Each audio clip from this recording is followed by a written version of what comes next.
We're trying to record our sermons for dagiti kakabsat nga makinkayat aga dingig ka dagiti ad-adal tayo dito.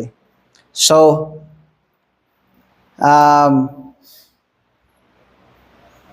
nadagsen dagitoy panagsasaw ni Apostle Paul ditoy. So nga kahit ko nga alain tayo pa dito nga may isa nga extended nga introductory part jay series tayo iti fruit of the spirit.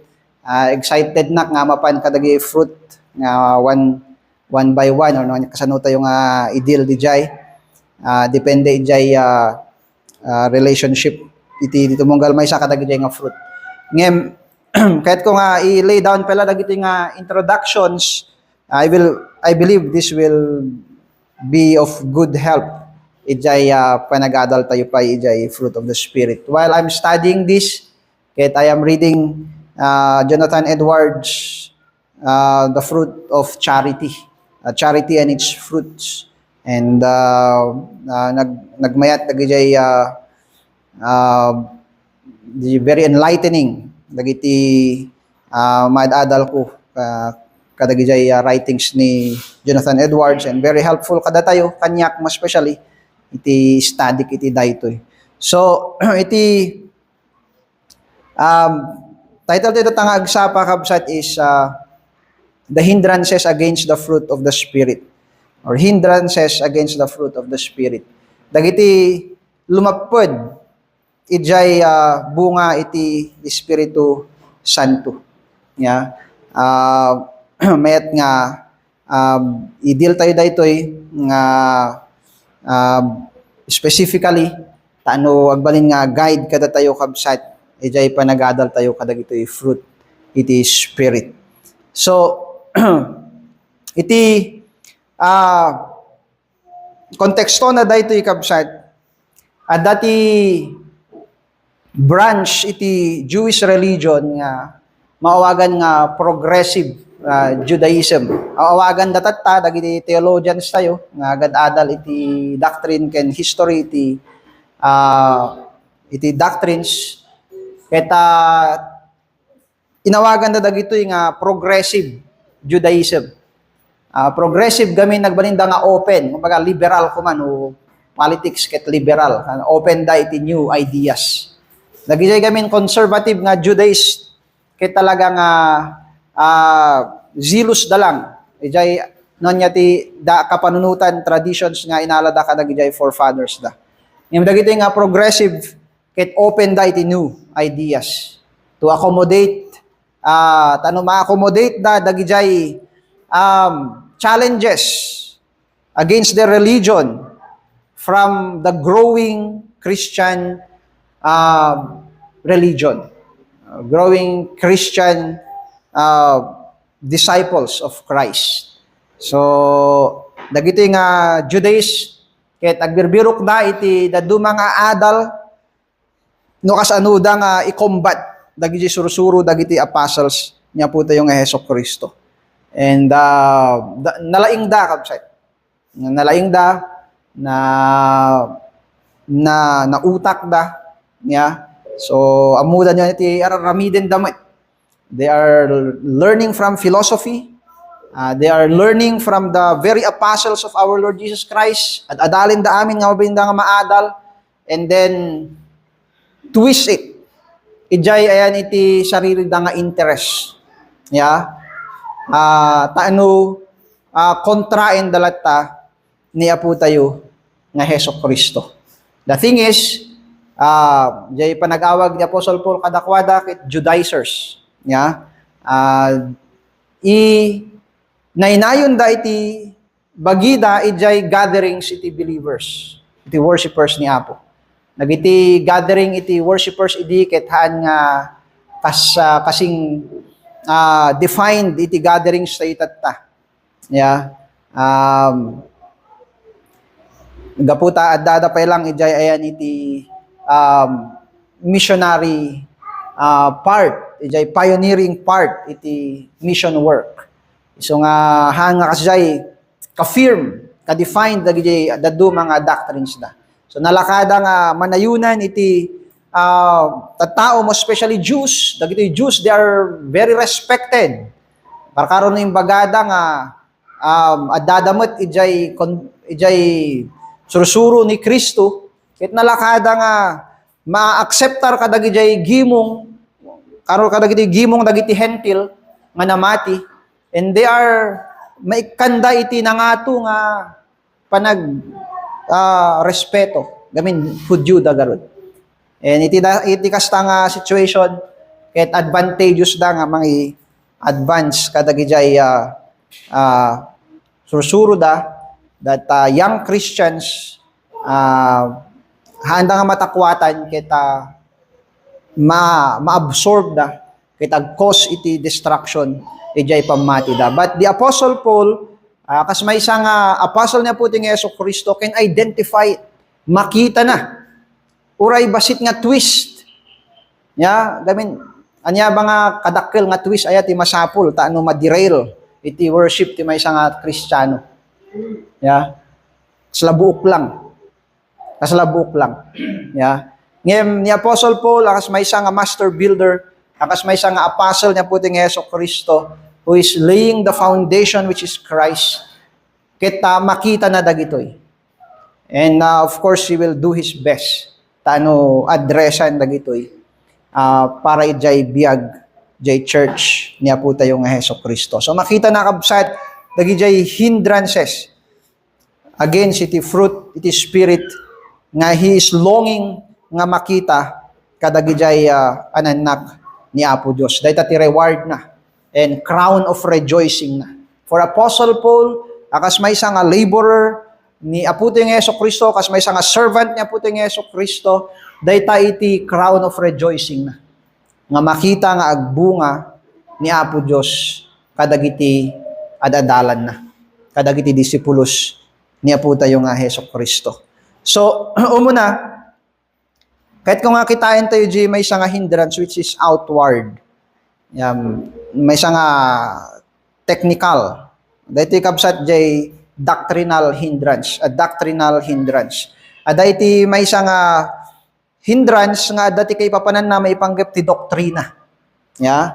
Ang baga nga doktrina ti hindrance. Ang kat nga ibaga kabsat. Dahiti nga hindrance ket ada kay papanan na may panggap iti doktrina. Kung na ito verse 7 to 10, basahin tayo dito yung kabsat, verse 7 to 10. Kung na you were running well. So that is a compliment. Before nga imay dito yung suro kada kayo, kung na you were running well. And then immediately, kung na who hindered you from obeying the truth? This persuasion, dito yung doctrine, dito yung teaching kabsat, is not from Him who calls you. Hanga nagapo kay ni Apo Diyos dito, kung na dahil ket may isang liven here used negatively. Sometimes jay positive ket mausar, jay liven ket mausar mo lang positively. Ngem jay nature na nga jay liven ket ag-spread. Kunana dayto ket may isang basit nga liven. Ngem it is showing jay corruption, jay effect na tata ijay panagbiagyo as Christians and as a church. So kunana I have confidence in the Lord that you will take no other view. Hanyo ko mga alain dayta nga persuasion.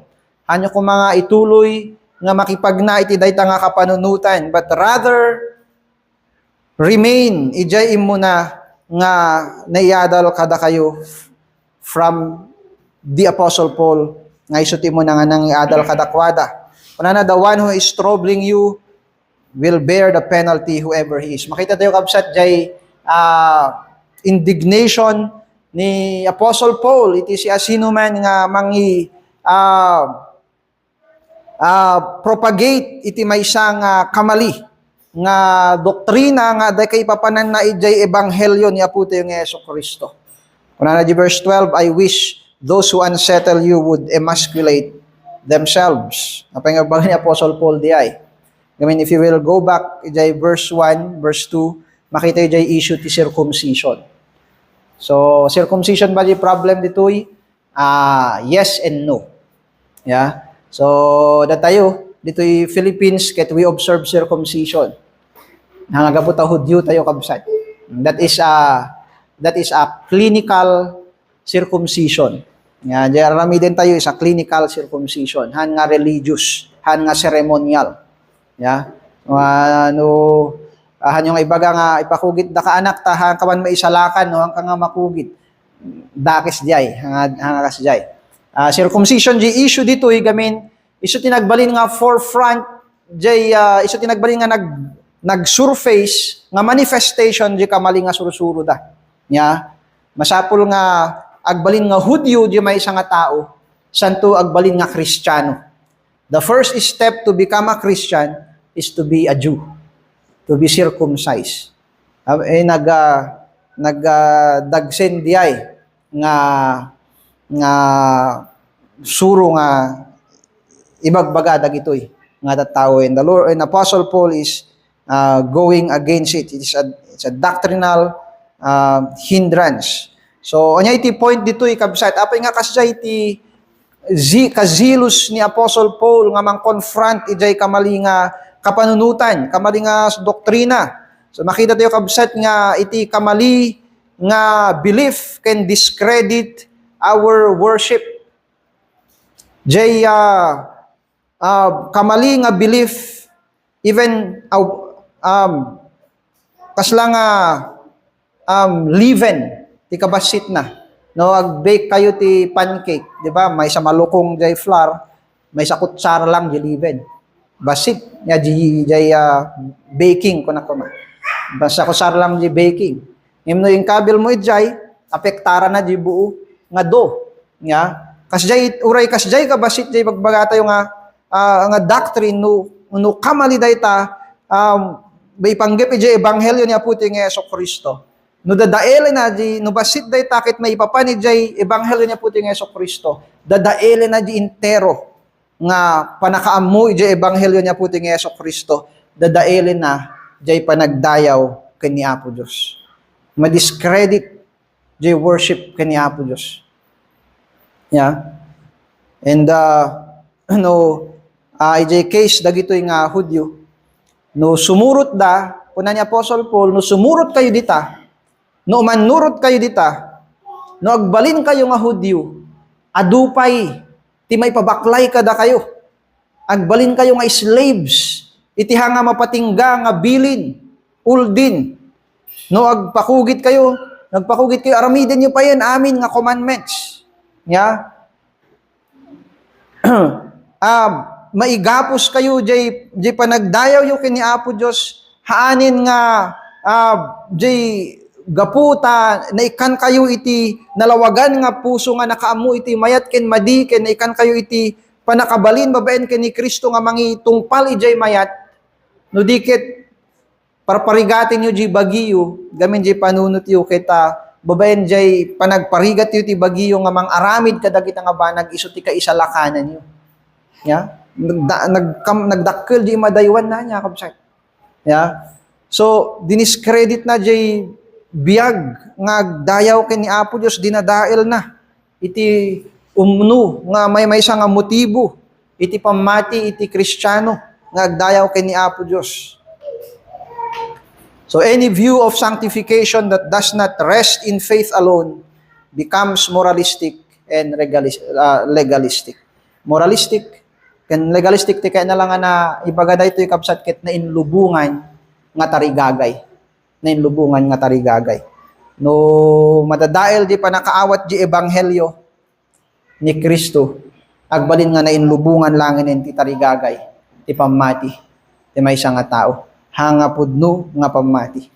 So importante dito iso nga kuna ni Martin Luther, for example, the doctrine of justification, kuna na the doctrine of justification by faith is the article of the Christian faith by which the church stands or falls.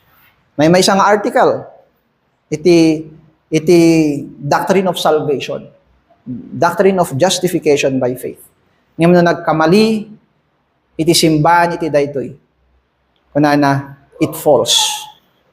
It disqualifies herself as a church. Yeah. So kasi mo lang kabsat individually. No nagkamali tayo, iti panakaawat, ijay ebanghelyo niya Puting Jesu-Kristo uray iti basit nga amang Ni madati kay papanan na ijay ebanghelyo niya puti nga Yesu Kristo mabali na nga dadaelin jay worship tayo ken ni Apo. And very sad nagaduda kabsat iti mangmangted ken ni Apo datta uray kunada isusubo ko na lang ibibigay ko pa. Ngem aramiden da. Ngem jay panunot da iti purpose dakit tano bendisyon anak met ken ni Apo Dios. Tano mapuno ti swerte ti panagbiag ko. Yeah. Or kenda dumapay kabsat nga nainlubungan nga tarigagay nga isu ti manggap-gapos ijay konsensyada. Haan nga kinaragsak. Haan nga panagdayaw ken panagyaman ken ni Apo Dios. Ya, apay gamin na-twist da kabsat ijay ebanghelyo ni Apo ti nga Yesu Kristo. Kita ente man ti example na dahito yung kabsat, ijay,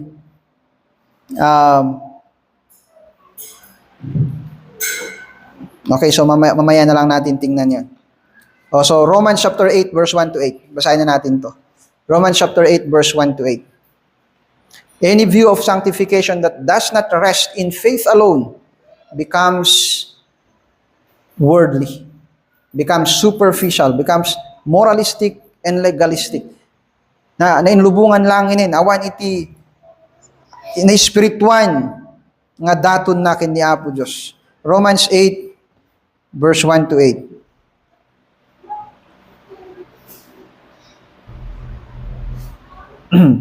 Manatoy, there is therefore now no condemnation for those who are in Christ Jesus. For the law of the Spirit of life has set you free in Christ Jesus from the law of sin and death. For God has done what the law, weakened by the flesh, could not do, by sending His own Son in the likeness of sinful flesh, and for sin, He condemned sin in the flesh, in order that the righteous requirement of the law might be fulfilled in us, who walk not according to the flesh, but according to the Spirit. For those who live according to the flesh set their minds on the things of the flesh, but those who live according to the Spirit set their minds on the things of the Spirit. For to set the mind on the flesh is death, but to set the mind on the Spirit is life and peace. For the mind that is set on the flesh is hostile to God, for it does not submit to God's law. Indeed, it cannot. Those who are in the flesh cannot please God. So iti pudno nga suro iti ebanghelyo niya puti nga Yesu Kristo. Ket ipaay na iti ni espirituan nga biag. Kini suro na iti tao nga agbiag ijay panunot iti espiritu. Ngem iti kamali nga panang isuro iti ebanghelyo, ngahan nga ebanghelyo ni Kristo, iturong na iti tao nga agtalek iti bagi. Agtalek iti lasag. Agtalek iti kababalin iti tao. Kano agtalek tayo iti kababalin iti tao, ijay promise dagitoy progressive Judaistic nga no agtalek da iti maaramidan dakit adda maaramidan da kuna ni Apostle Paul kamali ti kinapudno na no agtalek tayo ijay lasag awan pulos maaramidan tayo nga pleasing ken ni Apo Dios. Kanatoy because the flesh is hostile to God. Those who are in the flesh cannot please God. So makita tayo kabsat nga dahito yung doctrinal hindrance ket haan nga totally nga naisabsabali actually ijay Galatians chapter 1 ibagbaga ni Apostle Paul nga a gospel another gospel which is not another. They are preaching another gospel ko na ni Apostle Paul ijay King James version ngayon ko na namanin which is not another. Yeah, so they not made an entirely new gospel. Yeah, they are progressive. So inala da jay gospel and twisted it. Yeah, adala ta jay itsura jay gospel ngem sabali. Yeah, so kabsat let us be careful iti challenge na dito kabsat ket agbalin tayo nga careful ijay panakaawat tayo di gospel ta ano precise kuma nga iturong da tayo iti panagtakder ijay pamati lang kini Apo tayo nga Hesus Kristo. Nga isuna iti mangisalakan tayo. Ken pamati lang kini Kristo. Nga babaen iti daytoy iti panangisalakan ni Apo Dios ket maitungpal kada tayo. Nga ni Apo Dios, babaen di pamati tayo kini Kristo. Ipaay na kada tayo iti espiritu ni Apo Dios. Ipaay na kada tayo iti espirituan nga biag. Nga daytoy kabsat iti maipaayan iti nainlangitan nga kabailan nga mangitungpal kadag ijay paglintigan ni Apo Dios. So di iti karit kada tayo kabsat, agbalin ko mga nalawag kada tayo daytoy because it will suggest a lot of things. Ijay panagdeal tayo iti adu-adu nga banbanag iti panagbiag tayo. Akas napagadalan tayo di Sunday school, nga entire life tayo is a worship kay ni Apo Dios.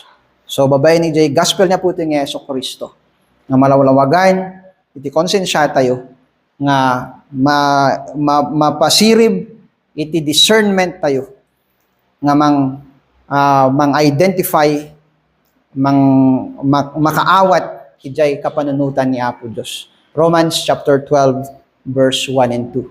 So, ijay makita tayo kamsat, nga dayta iti aramiden iti ebanghelyo ni Apo, iti biag iti namati. Okay, so diya iti umuna, it is an outward hindrance. It comes from a teaching that does not come from our Lord Jesus Christ. Yet, uray kunada nga nagbasit, but it is destructive.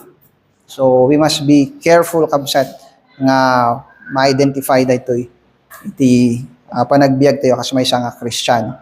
And then number 2, a natural hindrance. This is something inward.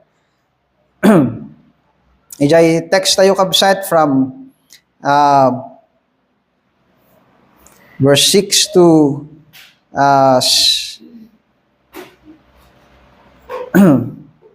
in our text.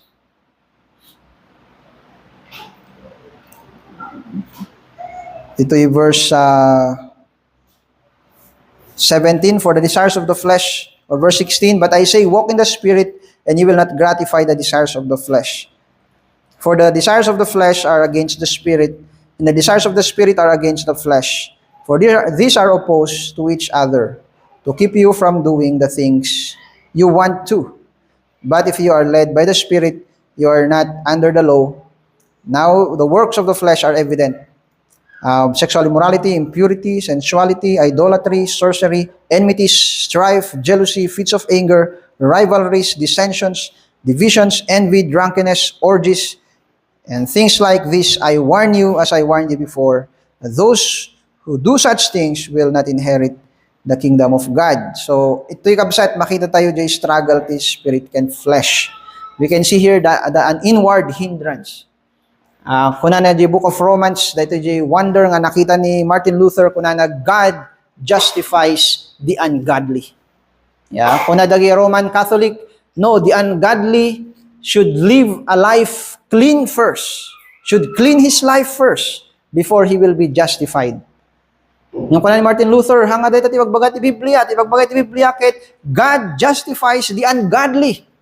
Yan niya po Diyos tinang justify ti ungodly. So kuna ni Luther, kuna na iti Christian life ket justified and sinner, simultaneously justified and sinner. Iti daytoy nga biag adapay lang kada tayo. Jay kuna tayo nga old nature, adapay lang kada tayo jay sinfulness.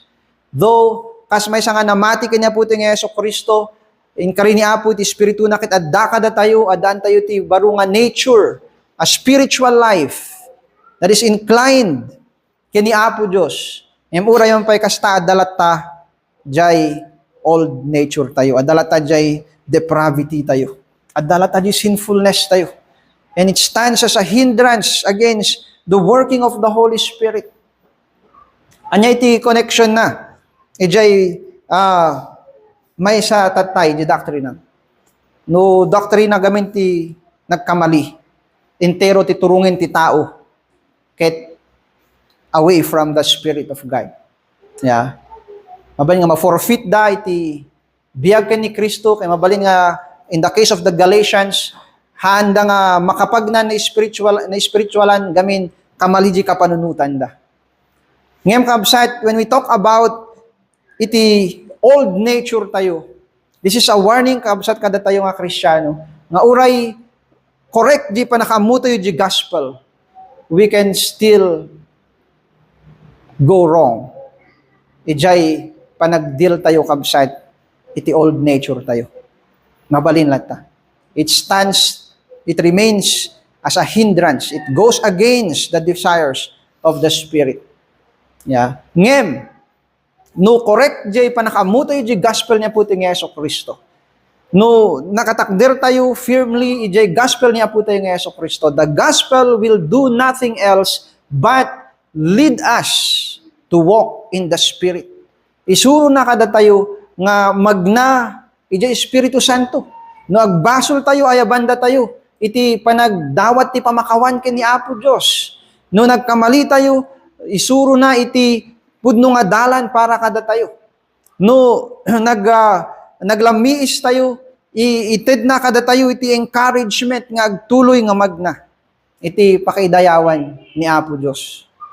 Iso nga iti point nga masapul nga makawatan tayo dito eh. I'm taking from Pastor Noel Espinosa kunana iti sanctification ket two frontal.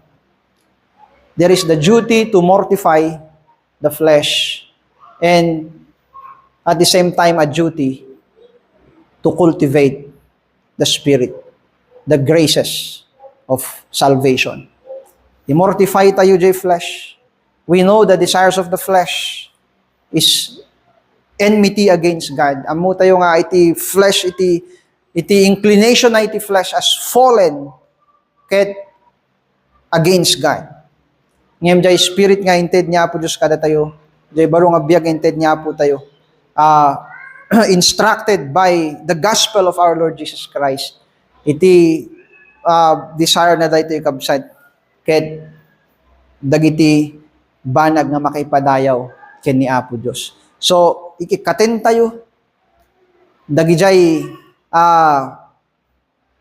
aramid iti old nature tayo, babaen iti panag-cultivate tayo kadagijay na Diyosan nga aramid. Aramiden tayo dagiti na Diyosan nga aramid, i-cultivate tayo dagito iti panagbiag tayo babaen, iti panagmortify tayo ijay flesh. Two frontal together. Kasta kabsat iti sanctification iti Christian.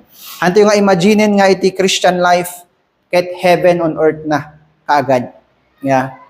Yes, di may sanga-saka tayo nakapadek di langiten. Yeah, kuna ni Apostle Paul, in heavenly places we have received these gifts or these blessings of salvation. Yeah. Ngem awan tayo pa ijay, di may sanga-saka tayo dapay lang iti lubong kabsat. So, iti Kristiyano nga panagbiag, iti sura, iti sanctification tayo. Ket kastoy, two frontal. Yeah. We mortify the deeds of the flesh and we cultivate the fruit of the Spirit. Iti panagbiag tayo. Akas maysa nga namati. So, Romans chapter 8, verse 13. Romans chapter 8, verse 13 kuna ni Apostle Paul, if you mortify the deeds of the flesh. Let's read that. Romans 8:13.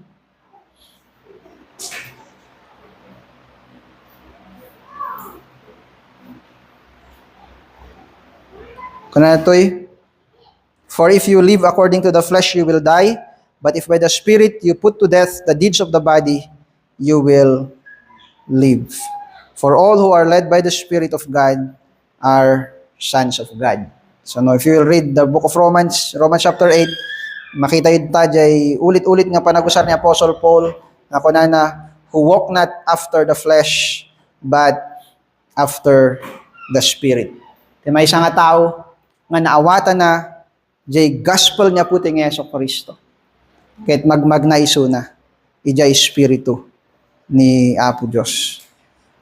Isu ti mangi suro kada tayo ngagtultuloy pay nga magna ijay espiritu. So, DJG, hindrances, we were able to identify dito yung duwa nga hindrances, an outward and an inward. At kahit kuman nga, analyze tayo bit, dagiti nga hindrances. The relation da, though we have already talked about them a while ago. Kuna ni Apostle Paul, chapter 1, verse 6 to 7, this is not another gospel. In the sense, nga adalata, kanya na dagijay points, the mga points, jay gospel ni Kristo. But from it, ninayunan da, or binawasan da, or in twist da, to mean another thing. To mean another thing. So nga, masapol nga, mabalakadan. So ba? Mabalakadan iti Kristiyano. Iti kastoy nga aramid ti kabusor. Nakita tayo lang Genesis, reading tayo tatay. Kuna ni Apo Diyos, don't touch it, don't eat it, or you will die. Kuna ni Satan, you will not surely die. Yeah? So, kinabila natin question mark. Tapos kung nadagay do mga friends ko, they twist it from the very instructions of God, from the very teaching of God, nagaramid da, iti sabali. And makita tayo kabsat nga, iti appeal na, ket kanayon ijay lasag iti tao. And this is a warning kada tayo kabsat, gapu garod ta adapay lang kada tayo, jay old nature. Yeah? Mo yun apay nga iti cults, iti advocacies, iti cults, ket mabili, mabenta sa mga tao because it appeals to the flesh. Mahang kumakabsat nga maawis iti simbaan niya puti nga Yeso Kristo nga strategize to appeal ijay lasag iti tattao tano mailako tayo jay gospel niya puti nga Yeso Kristo kadakwada. If we do that, we have twisted the gospel. We have twisted the gospel in a sense. So nga masapol nga agbalin nga makita tayo kabsat di kasta nga deception iti kabuso. And then jay bunga na kita ipapatay. Why? Because iturong na iti Kristiyano iti panagtalik iti lasan. So anya iti final nga challenge tayo dito I'll just give this two and then we'll close in prayer. We have to make sure of our profession of faith to be in Christ Jesus alone. This is a call ti asino mampay nga adda iti queries na may panggap iti kaisalakanan iti kararwana. Yeah. Iti maysa nga masapol nga agbalin nga nalawag kada tayo.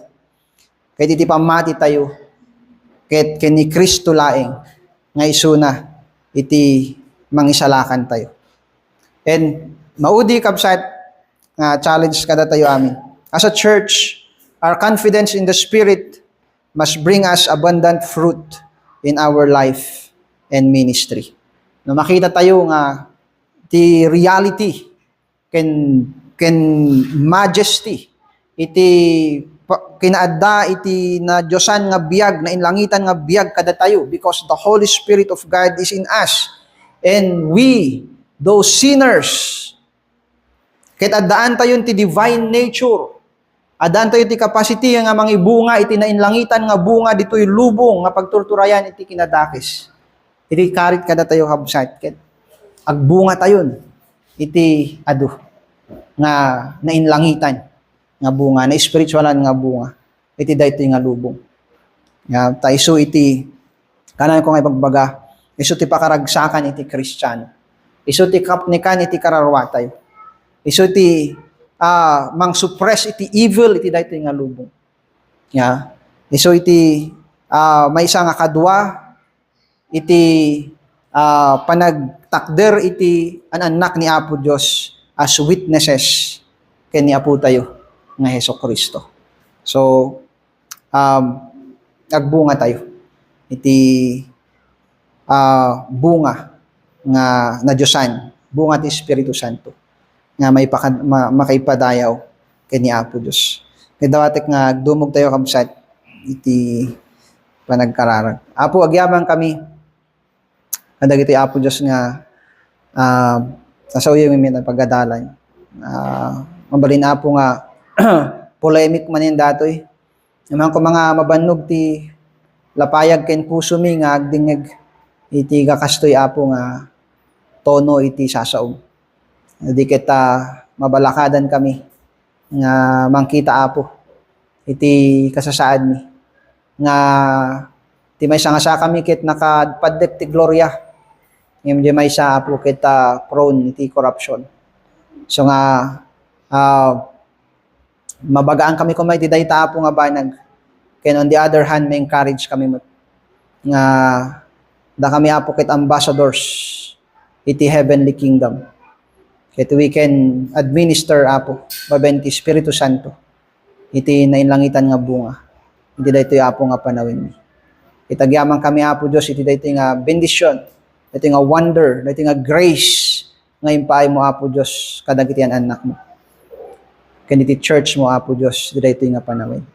Itagyaman kami Apo daytoy iti dawat ken kararag mi tinagan niya po mi Hesus Kristo. Amen.